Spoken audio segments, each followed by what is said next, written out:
Shalom domba-domba milik Kristus. Pernahkah saudara bertanya, apakah penderitaan adalah rencana Tuhan? Mari kita memohon pengajaran Tuhan.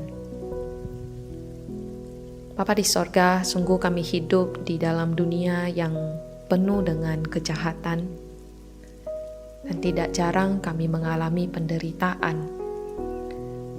Bapa, kami memohon Engkau mengajar kami.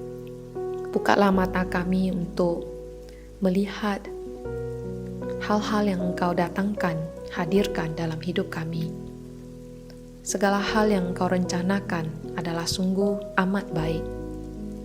Dan biarlah kami mendapat kekuatan untuk menjalani hidup dalam penderitaan yang sedang kami alami. Ajar kami ya Tuhan, kami memohon hanya di dalam nama Kristus Yesus. Amin. Menurut saudara, apakah penderitaan yang ada di dunia adalah rencana Tuhan? Kita tidak mampu memahami penderitaan tanpa mengetahui kompleksitasnya. Semuanya dimulai dari manusia yang menjalani hidup yang rusak di bumi, gaya hidup yang merusak lingkungan, dan nilai-nilai dunia yang semakin merusak hati manusia. Dunia yang penuh kejahatan, sakit penyakit, dan kematian bukanlah ciptaan Tuhan pada mulanya yang sungguh amat baik. Dunia ini telah dikuasai oleh dosa dan kegelapan. Penderitaan tidak memilih orang, tetapi dialami setiap orang baik maupun jahat. Sehingga sebagai anak-anak terang, kita tidak dipanggil untuk menjadi orang yang anti penderitaan. Sekalipun harus menderita, biarlah penderitaan kita menjadi bermakna. Tetapi sekalipun kamu harus menderita juga karena kebenaran, berbahagialah kamu, sebab itu janganlah takut kepada mereka dan janganlah gentar. 1 Petrus 3 ayat 14. Bukankah tidak jarang kita mendengar kesaksian bagaimana orang menderita, tetapi bersukacita karena Tuhan dan kebenarannya? Penderitaan menjadi bermakna ketika melalui penderitaan, saudara ataupun orang lain mengalami Tuhan. Ketika mengalami sakit penyakit, seseorang berbalik kepada Tuhan. Ketika mengalami krisis dalam keluarga, satu keluarga belajar datang kepada Tuhan. Ketika menghadapi kematian, kita berharap hanya kepadanya. Tuhan tidak merencanakan penderitaan kita, melainkan Ia bekerja dalam penderitaan yang sudah ada karena dosa. Dosalah yang dipikul Yesus Kristus untuk keselamatan kita. Sebagai pengikut Kristus, kita juga ikut memikul salib dalam perjalanan ini. Pengikut Kristus memiliki sikap hati yang berbeda dalam menghadapi penderitaan. Sebaliknya, dalam segala hal kami menunjukkan bahwa kami adalah pelayan Allah, yaitu dengan penuh ketabahan dalam penderitaan, kesengsaraan, dan kesukaran, dalam menanggung pukulan, dalam penjara dan kerusuhan, dalam berjerih payah, dalam berjaga dan kelaparan.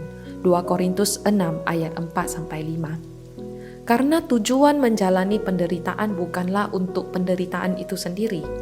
Jika demikian, sia-sialah penderitaan kita. Kita menjalani penderitaan karena tidak ingin menyia-nyiakan anugerah Allah yang telah kita terima. 2 Korintus 6 ayat 1. Kita tidak ingin menyia-nyiakan anugerah keselamatan, kekuatan menghadapi penderitaan, serta kesempatan untuk dunia yang rusak ini. Sebagai pengikut Kristus, kita tidak dikalahkan atau dilumpuhkan oleh penderitaan. Penderitaan bisa berasal dari banyak hal: broken home, kemiskinan, sakit penyakit, lingkungan yang stres, pelecehan, abuse, penindasan, bully, kematian orang yang dikasihi, ketidakadilan, dan sebagainya. Dunia ini memang rusak, tetapi kita tidak perlu ikut menjadi rusak. Tuhan telah menebus kita menjadi milik-Nya. Tuhan hendak memulihkan kita. Tuhanlah yang menjadi kekuatan kita. Kuduskanlah Kristus di dalam hatimu sebagai Tuhan. Siap sedialah pada segala waktu untuk memberi pertanggungjawaban kepada tiap-tiap orang yang meminta pertanggungjawaban dari kamu tentang pengharapan yang ada padamu. 1 Petrus 3 ayat 15. William Booth adalah pendiri Salvation Army. Dari awal pelayanannya, Booth tergerak oleh kebutuhan orang-orang miskin dan orang yang ditolak di masyarakat, seperti pemabuk, pecandu narkoba, atau pelacur. Pelayanan membawa orang kepada Tuhan. Pada usia 80-an, pelayanan Booth mulai terganggu oleh kondisi matanya. Sampai di satu titik Booth kehilangan penglihatannya secara permanen. Booth buta. Putranya dengan berat hati memberitahu Booth tentang kebutaannya. Booth kemudian menjawabnya, "Artinya saya tidak dapat melihat mukamu lagi ya nak?" Anaknya menjawab, "Iya Pak, tidak ketika masih di dunia ini." Booth pun menjawab, "Saya telah melakukan apa yang saya bisa untuk Tuhan dan orang-orang dengan mata saya. Sekarang saya akan melakukan apa yang saya bisa untuk Tuhan dan orang-orang tanpa mata saya." Bagaimana saudara menjalani penderitaanmu? William Booth sekalipun harus menderita, ia berbahagia menderita karena kebenaran. Ia memutuskan dalam keadaan sehat maupun tidak, ia akan terus melayani Tuhan. Hidup di dalam dunia ini tidak terlepas dari penderitaan. Penderitaan adalah hal yang sangat kompleks. Pilihan ada di tangan sendiri. Apakah saudara memilih untuk menjalankan penderitaan yang bermakna, meaningful hardship, atau penderitaan yang sia-sia, meaningless hardship?